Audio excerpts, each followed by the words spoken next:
Well, hello. We're going to have a look in this session at some quadratic equations and solving of those, and also quadratic equations in the context of rates of change kind of questions. And these are kind of application worded questions which can be quite hard to get a start on how to approach them in terms of forming mathematical equations and getting going.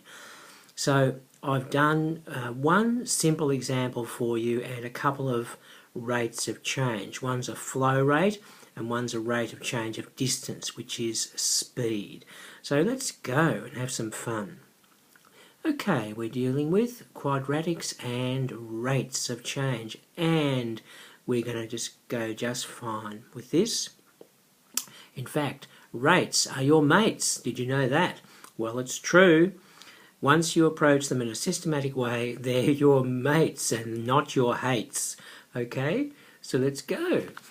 We've got an interesting equation here, and we're going to, first of all, in part A, well, it is an equation in part B, not in part A, it's just an expression in part A. We're going to express it in part A as a single fraction. Okay, let's have a go at that.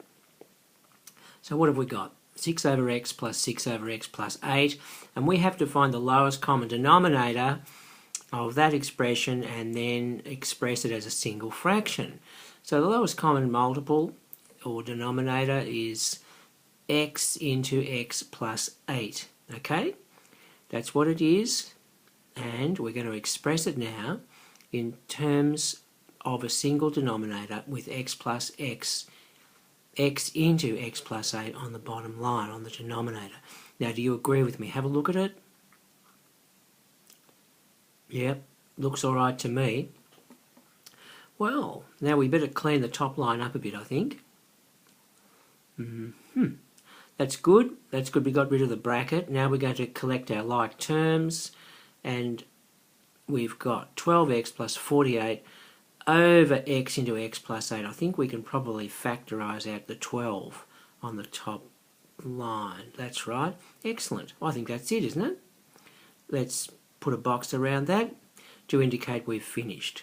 That's terrific. Now, so that was part A.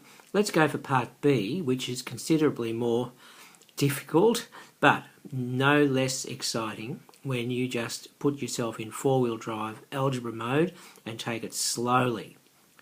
Okay, so we've got that expression we formed in part A, and we've made it into an equation and calling it equal to 2.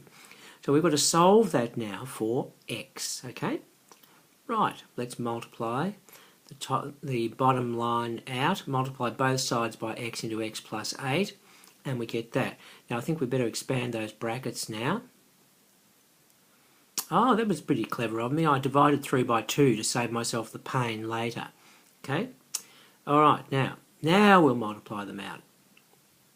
A quadratic, as you can see. Alright, let's just fix that up a bit so that we've got something equal to 0. And I think we've got some like terms to fiddle with.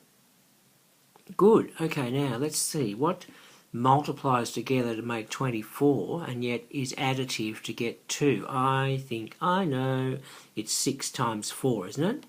Very good. 6 times 4, and it's got to be plus 6 and minus 4 because you've got to get plus 2 in the line above.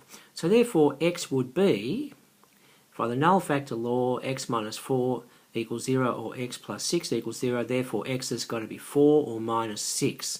I think that's it. Put the box around it, and that's excellent. Now we're going to look at how you would do that on the calculator. Okay, part A coming up. Right, whoa, look at that. Now what I've done there is I've used the com_denom function of the CAS calculator handheld device, and that can be found in the number tools, okay, from the menu.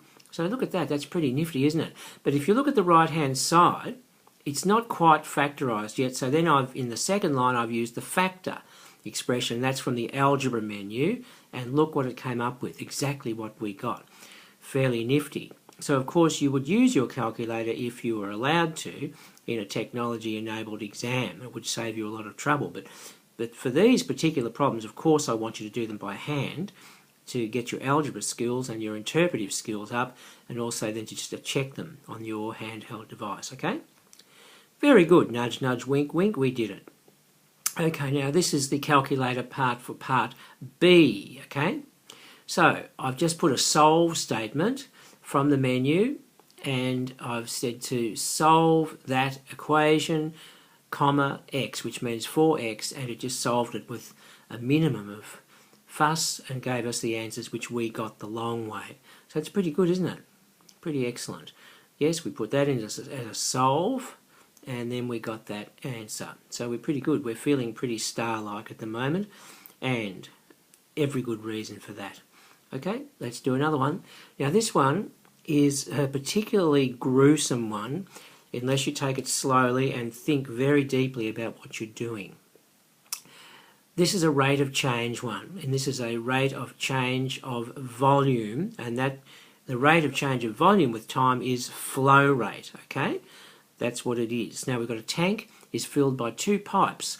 The smaller pipe alone will take 24 minutes longer than the larger pipe alone.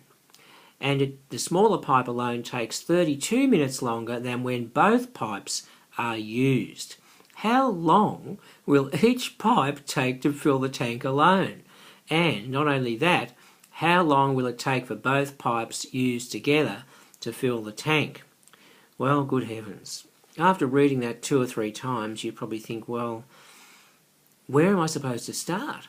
Well, you start with what they're asking you. They're asking you how long it will take for both pipes used together to fill the tank. You get your head around the question and you think, well, this is all about rates of flow, which is rates of change of volume with time. So, okay, yeah, where to start? Where to start? It is about rates of flow. That's the first thing. And the flow rate equals the volume over the time, okay? Now, if they're asking you for times, that's what I think I'm going to define some variables as. So the question refers to times, yeah? So this equation should involve times. That's my lead, that's my clue, okay? So that's where I think I'll head with this. Now, we have to define our variables first. You have to define your variables. Just don't conjure them up out of thin air. You have to write down on the page what they are, because they don't give you any variables in these worded questions. Okay? So I'm going to say let the volume of the tank be V. That seems to be a fairly essential starting point, because they don't even give you that. They don't even tell you what the volume is, of course. So that's what makes these things so abstract and so difficult. So we're going to let T be the time in minutes to fill the tank with the small pipe, okay, little t. And I'm going to let big T, capital T, be the time in minutes to fill the tank with the large pipe, okay? Alright, well that's a start. At least we've got a few variables going. Now, what are we going to do now? We're going to snail trail up there, and we're going to reread the question and try and figure out where to go from here. Okay, we've got to try and form an equation involving times, okay? Because they're talking about times here. Okay, well, we know that from that first top line there, they're telling us that the smaller pipe alone takes 24 minutes longer than the larger pipe alone. So that means if we add 24 minutes to the time from the larger pipe, we'll get the time of the smaller pipe by itself, okay? So that's something we've got out of it now. So I think we're making some progress. I'm going to call that equation, that's equation 1, but at the same time I've got to look at this second line now. The other clue they give us is the smaller pipe alone takes 32 minutes longer than when both pipes are used. Well, that obviously has to be put into an equation, a time kind of equation, but we have to get an expression or some kind of a handle on how we would express the time taken when both pipes are used simultaneously to fill that tank. Well, yes, how to form an equation from this. That's the question, okay? So we've got to fiddle with that. And I think if we can do that, we've probably cracked the code, okay? Okay, so to reiterate and to rearrange a little bit, time is actually, rearranging that equation I've pointed to with the green arrow, time is equal to volume over flow rate. Well, that's a start, so let's see if we can go with that. Therefore, the combined flow time would be the volume over the combined flow rate. Would you agree with that? Good. Well, let's see where we can go with that. We've got the volume, we've got to get some kind of expression for the combined flow rate, okay? The combined flow rate. All right, well, the rate of the small pipe would be the volume over the time. That's fair enough, isn't it? All right, well, what about the rate of the large pipe? This should be the same kind of thing, except it's a capital T. But now, there was a relationship between capital T and little t defined above in equation 1. So I've just written that there for you, okay? So that's the rate of filling with the small pipe, okay? So now, I can see that the combined rate of flow, if both pipes are flowing, would be the addition of those two expressions, V over big T plus 24 and V over big T, added up, okay? So, we're saying that the combined flow time would be the volume over the combined flow rate, okay? Okay, that's what I expressed about halfway up that page, okay? The combined flow time equals the volume over the combined flow rate. Goodness, doesn't it look ridiculous? Let's go over the page and see where we go with this. Okay, that's where we got to. The combined flow time equals the volume over the combined flow rate. Now, we're going to have to simplify this a bit because it's looking pretty hairy. So let's just do that first step. Take V out of the bottom expression, and then we're going to cancel those V's. So see, we never even needed to know the volume at all. The V just cancels out. Now we better clean up that expression with the T's there. It's looking pretty nasty. So I'm dividing by a fraction, so I invert the fraction and multiply by it, okay? Now, that is the time taken with both pipes flowing at the same time, simultaneously. So that we need to have that spelled out, okay? That's a major achievement we've got there. Okay, now where do we go to from there? Hence we can say that that's what that's saying. Now that is our second equation. That is saying that the time, the little t time for the small pipe by itself is equal to the combined both pipes flowing time plus 32 minutes. Because it said it took 32 minutes longer for the small pipe to fill up the tank by itself than it took for the both pipes flowing simultaneously into the tank did. Okay? Alright, now that's equation 2. Now, alright, we've got two equations involving time, so let's just spell them out again. T was T plus 24, little t is big T plus 24, that's the first one, and now we've got this new one we've just come up with, and that one is going to be equation 2. Now what we've got to do, folks, is we've got to solve that for little t, big T, and the combined T expression in the red bubble on the left-hand side, okay? Okay, solving simultaneously. Here we go. We're going to sub for T from equation little t from equation 1 into equation 2. That's probably the simplest, although it's not very simple, I can assure you. You've got to get yourself well and truly into algebra 4-wheel drive mode here, folks. Okay, now, I want to solve that for big T, okay? I think I need to multiply out that denominator, don't I? Yeah, that's right, that's what I'm doing. Yeah, good. Okay, that's good. I got that done now. Good heavens above, look at it. All right, let's just take one step at a time, inch by inch. Anything's a cinch, and don't get stressed, and don't give up the ghost, okay? Okay, we're going to multiply it out. That's what you get. If you multiply it out, that's what you get. Now, I've obviously done that fairly carefully on a piece of paper. That's the result, okay? There's some very big numbers coming out of here, so you've got to be jolly careful, okay? Now, when you get rid of all the, when the dust settles, you get to t squared minus 16t minus 192 equals 0. Now, that is a very factorisable expression. Oh, well, I've actually gone for the quadratic solution because I couldn't see what the factors were. And what do I get? Goodness me, look at that. So obviously we can't have negative 8 for the time, but we could have 24 minutes, okay? Go away, minus 8, we don't want you. Therefore, t is 24 minutes. That's now, what is that again? That's the time taken to fill the tank with the larger pipe, okay? Therefore, obviously, the time taken to fill it with the smaller pipe, remember, from equation 1 on the top of the right-hand side was big T plus 24, so that'd be 48 minutes. Wacko. That's really good, isn't it?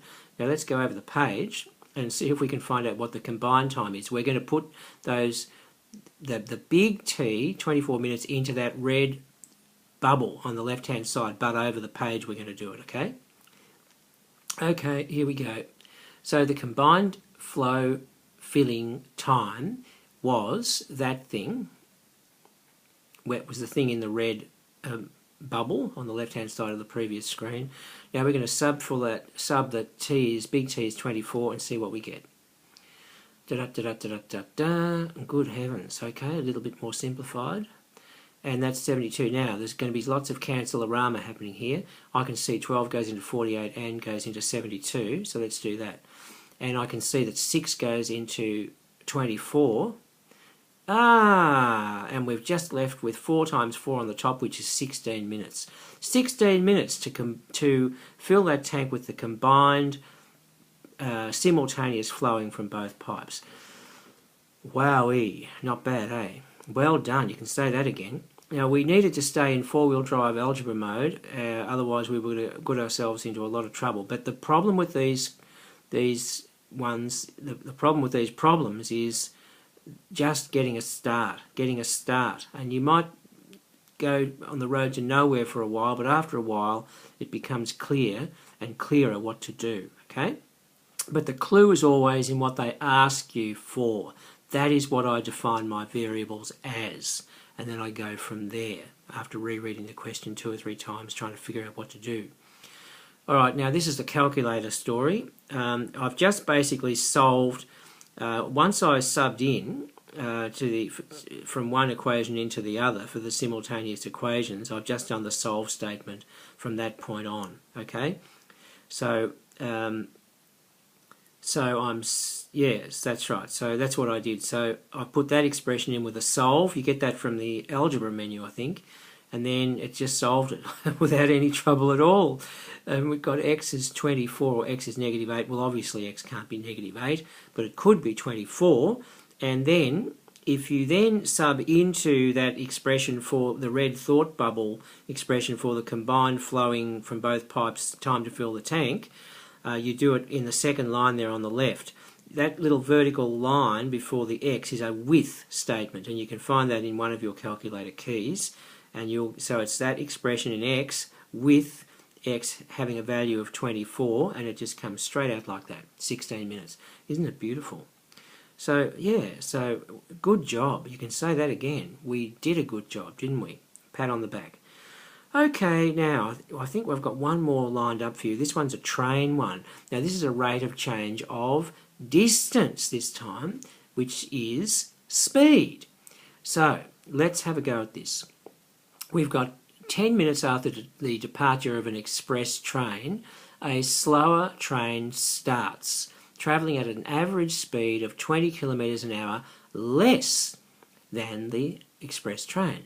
The slow train reaches a station 250 kilometres away 3.5 hours after the arrival of the express. Find the average speed of each of the trains. Now, okay, reread the question, get it under your belt. What are they talking about? Now, I think what we've got to do is we've got to basically try using the speed of the trains as our starting point, because that's what they're asking for. Okay? Speed is asked for. So therefore, I'm going to define variables as speeds. That's the clue. Then you try and formulate an equation involving those variables, okay, from the clues they give you. So let the average speed of the slow train be s kilometres per hour, which immediately tells me that the average speed of the faster train or the express must be s plus 20, because it tells you that the slower train is going 20 kilometres an hour slower than the faster one, the express. Now, all right, well, we've got ourselves somewhere. Now, reread the question again, try and figure out what to do from here. Well, we know that speed is a rate of change. It's a rate of change of distance over time, isn't it? That's right, that's what it is. So therefore, why don't we, I think we're going to have to define a time variable here because we just haven't got enough variables. So what about if I define the time? Because the reason I'm going to have to do that is because in the expression they give you, they tell you that the slower train takes 3.5 hours minus 10 minutes longer, because it starts 10 minutes later and it gets there 3.5 hours later than the express train gets there. So that's why I'm trying to start with a t variable for the faster train, and then I can work up an expression for how long the slower train took.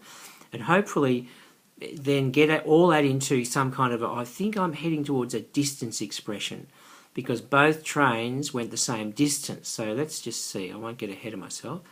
Yeah, therefore, that's what I'm saying, that the slow train must have taken t, take away a sixth of an hour, 10 minutes, because it left 10 minutes later, but add on 3.5 hours at the end. So that's what the slow train takes in hours compared to the faster train, the express, okay? So I'm just simplifying that a bit. It comes down to t plus 10 over 3 hours, okay, if t was the time that the faster train took. Alright, so now we've got ourselves some time expressions, we've got ourselves some speed expressions, so I'm well fixed to work them into a distance expression, and the distance was 250. So let's see where I go from there. I'm saying for the equations, yes, we've got to get the equations to solve when I've already given you a hint that I'm heading towards distance, I think. Both trains travelled the same distance. Yes, they did. So therefore the distance equals the speed times the time, and we've got the distance of the slow train is equal to the distance of the faster train, and they were both 250. Therefore, what have we got? S times t plus 10 over 3, that's the speed of the slower train, times its time, equals the speed of the faster train times its time. Okay, be careful, don't get yourself muddled up. Now, that's an equation that we can have, and the other equation that we can say is that d is 250, which is equal to s plus 20, which is the faster train speed times its time. Okay, now, look, see, I've got two equations, two unknowns. I can solve this now for s. So I've just got to fiddle with it. I'm going to solve it for s simultaneously, okay? Right, here we go. I'm going to sub 250 over s plus 20 is equal to t from the second equation into the first equation, and let's see what happens with that. Snail trail away. So therefore equation 1 becomes s times, okay, t is that 250 over s plus 20, the first term in the bracket, plus 10 over 3 is equal to, and I'm just using s plus 20 times t, it's just 250, okay, because that's basically what it is from the second equation. Now, I've only got s's now, so that's what I'm trying to solve for, isn't it, is s. Okay, now let's just do some simplification of all that. I've tried to lowest common denominator the stuff in that bracket, which looks pretty revolting, but don't worry, inch by inch, anything's a cinch. Mile by mile, life's a trial, so don't chunk off too much at a time. Let's simplify the top line of what's in that bracket, the numerator of what's in that bracket. Looking okay. And I've also multiplied by the denominator. I've multiplied right through both sides by that as well. and that wasn't too hard to do, so that's all right. But we're getting some big numbers here, so be careful. What can I do now? I think I can simplify the first bracket. I've got a 750 and a 200 in there. Yeah, 950 equals 750. I've multiplied out the right-hand side. Equals 750s plus 15,000. Are you ready for this? Oh dear, where are we headed? Mars, I think. Let's multiply the bracket out from the left-hand side. Okay, 10s squared plus 950s equals 750s plus 15,000. Let's get ourselves a quadratic equal to 0 so we can solve it.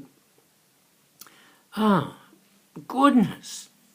Oh, look, I can divide through by 10. That's a good thing to do. Save a bit of pain. S squared plus 20s minus 1500. Now, I've just had a brainwave. 1500 is 30 times 50, and you can get 20 from 30 and 50, the middle term. So I think we've cracked it. Wow. Oh, hallelujah. So therefore, S would, over the page, I think, over the page. There we go. Now, look, I think we've cracked this. Therefore, by the null factor law, S minus 30 equals 0, or S plus 50 equals 0, and therefore S equals 30 or S equals minus 50. Well, obviously, we can't have S equals minus 50, otherwise you'd never get to the next train station, you'd just go backwards. So you can't have that. It just ain't possible in the context of our question, so we're going to disregard the negative, even though it's mathematically perfectly correct for an algebraic expression, but it's not, it doesn't make any sense in the context of our question. So therefore, we've got it, guys. S was 30 kilometres an hour, that's the slower one, and therefore the faster one must have been 50 kilometres an hour. My goodness. Isn't that something else? Whoa, heavens. That's amazing. So, yeah, well done. You can say that again. Now, we're going to go over the page and then finish this off. The grand finale is going to be with the calculator. Now, I've done a simultaneous solve there on the calculator, and you're going to need to learn how to do those. They're very, very powerful. It's solve, and I've got two expressions there in S and T, and I'm then doing comma S, comma T at the end, which means I'm solving them for S and T. And if you look at the right-hand side, you will see that we got S was 30 and T was 5. We weren't even looking for T, but it gave it to us anyway. And of course, you can't use the ones on the left-hand side. S can't be minus 50 and with a T of minus 25 on 3. Otherwise, we really would be doing this question on the planet Krypton somewhere in a different universe where time goes backwards. So I think that's it. My goodness, we did it. So yes, I know you feel terribly sad to be leaving this question, but look, we haven't got all day, and be reasonable. You can do more of these in class tomorrow, can't you? Yes, you can. So cheer up, and I'll go away and finish this thing. Okay? Thank you very much for your attention, and we'll see you next time. Okay?